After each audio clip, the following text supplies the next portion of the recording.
1993 itu ada peristiwa di India, ada kerusuhan agama, etnis bahkan itu. Antara Hindu yang mayoritas dan Islam yang minoritas. Seorang pemuda terbunuh pada peristiwa itu. Pemudanya Muslim. Peristiwa ini diterangkan oleh Amartya Sen di dalam bukunya, dan kita ingat bagaimana kita memahami sesuatu yang kita sebut politik identitas.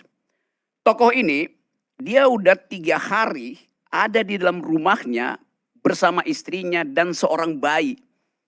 Keluarga Muslim, warga negara India. Dia nggak bisa keluar rumah karena dikepung oleh radikal Hindu. Bayangkan situasi itu. Dia miskin. Padahal bayinya perlu susu. Lalu dia ambil risiko. Dia keluar rumah. Dia diuber oleh mayoritas Hindu. Lari ke sebuah rumah tetangga. Berupaya diselamatkan oleh tuan rumah. Tapi dia tewas oleh massa yang brutal dari radikal Hindu itu. Dia tewas di situ. Pertanyaan saya. Dia tewas karena Muslim atau tewas karena miskin? Dari. Kamu kan anak bimbing. Jadi, saya lagi uji. Dia tewas karena Muslim atau karena dia tewas karena miskin? Saya nggak. Ya, sebagai apa? Yes. Tapi kita mesti terangkan. Kalau dia orang kaya, nggak mungkin dia keluar rumah. Kulkasnya penuh. Bahkan dia bisa pakai private jetnya untuk beli itu nanti dibuktikan di KPK. Saya ulangi poin itu ya, ini serius nih. Karena status sosialnya miskin, dia ambil risiko. Dia mati karena dia miskin. Bukan karena agama, dia mati. Memang orang sebut itu urusan agama. Tapi kalau dia minoritas dan kaya, dia selamat. Indonesia juga begitu. 98 banyak minoritas yang kaya selamat kabur dari kerusuhan 98. Jadi ada variabel lain di situ. Bukan sekedar variabel ras segala macam, ada variabel kelas di situ. Itu poin pertama. Poin kedua, saya dengar tadi Pak Jokowi bicara tuh, bahaya. Bahaya, kita bisa bayangkan dulu bahayanya dulu ya. Tapi kemudian beliau tambahkan, kita akan ada orang yang memanfaatkan itu. Ini udah insinuasi. Siapa yang akan memanfaatkan? Tentara. Kartosuwiryo. Aidit. Siapa? Jadi istilah itu aja udah menimbulkan kecemasan. Siapa? Cina, Amerika. Jadi Pak Jokowi bicara sebagai politisi di situ, bukan sebagai negarawan, kendati itu forum negara. Karena dia menakutkan sesuatu yang dia juga nggak tahu tuh apa tuh. Akan diporak-porandakan, akan ada yang menyusup segala macam. Siapa? Jadi kalau saya lihat misalnya Pak Jokowi, mending jangan lihat ILC, karena Anda akan gugup untuk melihat bahwa konsepnya macam-macam di sini. Dia pasti nggak ngerti. Sekarang saya buat mengerti dulu ya. Saya buat mengerti dulu. Kata identitas dipakai Pak Jokowi. Kita juga pakai kata itu. Apa sih itu identitas tuh? Siapa di sini yang punya identitas? Identitas itu di dalam bahasa aslinya, bahasa Yunani, artinya dia yang sudah mati. Karena cuma orang mati yang bisa diidentifikasi. Itu etimologinya begitu. Arya Bima identitasnya Soekarno. Apa selamanya begitu? Belum tentu. Karena dia masih hidup, dia masih berubah. Kodari. Apa identitas 3 periode? Pasti begitu. Jadi soal itu yang gagal kita bicarakan. Pak Jokowi dengar doang politik identitas. Di dalam kepalanya Islam, selesai. Karena nggak paham itu. Yang nggak paham yang salah bukan Pak Jokowi, lingkungannya yang brief dengan cara yang buruk. Itu akibatnya kalau bergaul dengan orang dungu. Yes. Saya terangkan itu lebih dalam. Sekarang saya lanjut ya. Lahan-lahan aja. Sesuatu disebut sebagai identitas karena direkognisi.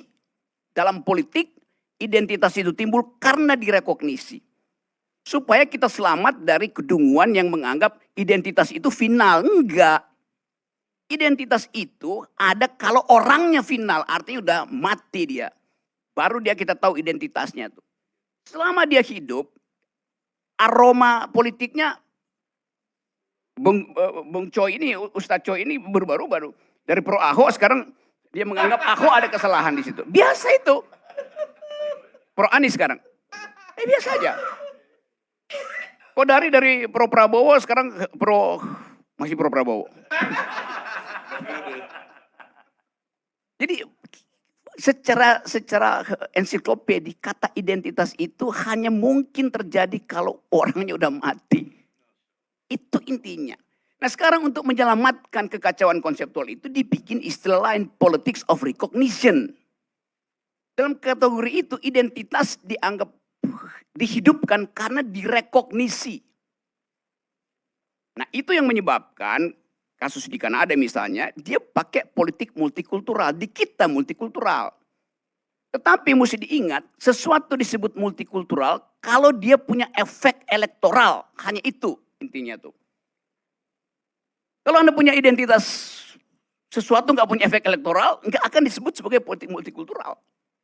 Baca Wilkim Lika, baca Charles Taylor segala macam. Itu pentingnya baca, jangan kerja aja. Jadi bangsa ini didirikan oleh orang yang membaca buku. Sehingga tadi yang terangkan oleh Fahri, mestinya kita perkakas yang ditinggalkan bangsa ini itu otak, pikiran. Kita pakai. Teruskan perdebatan konstituante itu.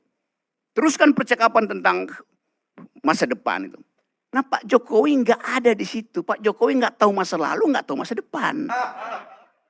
Coba kita fair, coba tanya Pak Jokowi. Apa yang Pak Jokowi tahu tentang yang diterangkan oleh Fahri? Nol.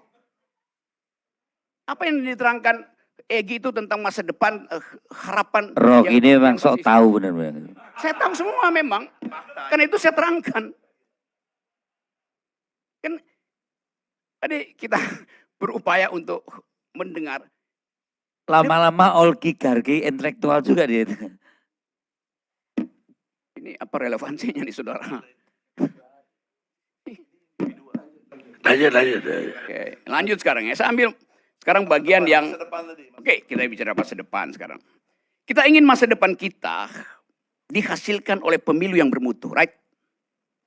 Oke. Pak Jokowi juga bilang begitu, pemilu mesti bermutu tuh. Bagaimana pemilu itu bisa bermutu? Ada pertengkaran pikiran di dalam kampanye. Itu intinya tuh.